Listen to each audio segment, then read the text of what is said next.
Et j'espère que c'est pas juste un bonjour et que c'est vraiment comme ça qu'il est à partir de maintenant. Nouvelle séance de débourrage pour Jasper. Il commence déjà à quémander des friandises après avoir été longé. C'est pas ça. Pour le premier montoir, il a bougé un petit peu, mais vous verrez que c'est le seul montoir où vraiment il a bougé. Ensuite, il est resté en place. Donc je prends mon temps. Et j'ai pris cette habitude pour le premier de ne pas rester longtemps, histoire qu'ils se disent que c'est assez court. Régulièrement, je tape sur ma selle pour faire du bruit et le désensibiliser. Je le touche un peu partout. Et c'est assez fou à quel point ça a vraiment rien à voir avec avant. Ça, avant, ce n'était pas possible. Et puis maintenant, je vais un petit peu multiplier les montoirs pour que ça devienne banal pour lui. J'ai aussi commencé à le toucher au niveau de l'épaule, du ventre, etc. pour qu'il s'habitue au fait que quelque chose le touche pendant qu'il a du poids sur son dos.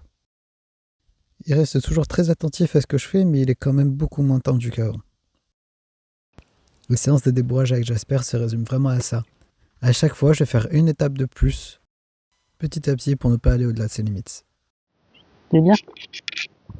Je sens vraiment détendu aujourd'hui. Ensuite, je vais poser ma jambe sur le trousseau-quin pour répliquer le fait que la jambe passe par-dessus la croupe lorsqu'on monte. Ce que j'aime bien, c'est que là, il ose se déconcentrer. L'avantage que j'avais ce jour-là, c'est qu'il se passait des choses dans le paddock en face. Il y avait des chevaux qui se rencontraient. Du coup, Jasper était un petit peu concentré sur ça. Donc ça me permettait de lui changer les idées, mais aussi de savoir plus facilement son état mental. C'est-à-dire que s'il préférait se concentrer sur moi plutôt que sur les chevaux d'en face, ça veut dire que ce que je lui faisais, ça lui faisait peur. On en profitait pour rester un peu sur la longueur là-dessus. Ce monteur-là, c'était cool parce qu'il avait la tête relativement basse pour lui. Il s'est tellement laissé aller qu'il a secoué la tête. Et ça l'a un petit peu tendu à nouveau, mais c'est vite déstressé. Bien, ok. Cette fois-ci, je me suis tenu haut sur la sellette pour appliquer le cavalier sur son dos. De temps en temps, il ose regarder ailleurs, et vraiment, j'essaye de l'encourager au maximum à ne pas se concentrer que sur moi, quoi. Même si c'est une grande qualité chez lui, ça fait qu'il est juste stressé parce qu'il attend le moindre de mes faits et gestes. C'est bien ça, tu peux. De nouveau, je passe ma jambe au-dessus de la croupe, et cette fois, vraiment, je la touche pour pas qu'il en ait peur. Ensuite, je sens bien, alors je passe ma jambe carrément de l'autre côté. Ça faisait très longtemps qu'on n'était pas allé jusque-là. Et carrément, je le sens bien, alors je me redresse. Pendant que je suis là où je le caresse, je le rassure, et j'essaie de trouver un signe de décontraction pour descendre et donc le récompenser.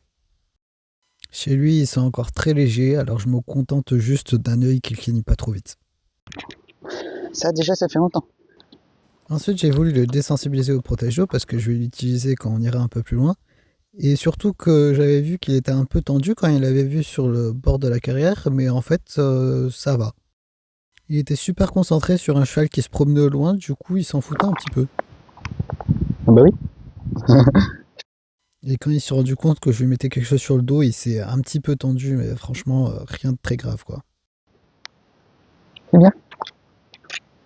Ensuite, je l'ai refait trotter un peu et j'ai voulu finir ma séance sur un dernier montoir. Ce qui est cool, c'est qu'il a pas du tout réagi aux étriers qui passent par-dessus la selle, mais en plus, il a commencé à mâchouiller quand il a compris que j'allais monter sur son dos. Mon rêve que là, il mâchonne, j'arrête là-dessus. Mais bon. C'est bien.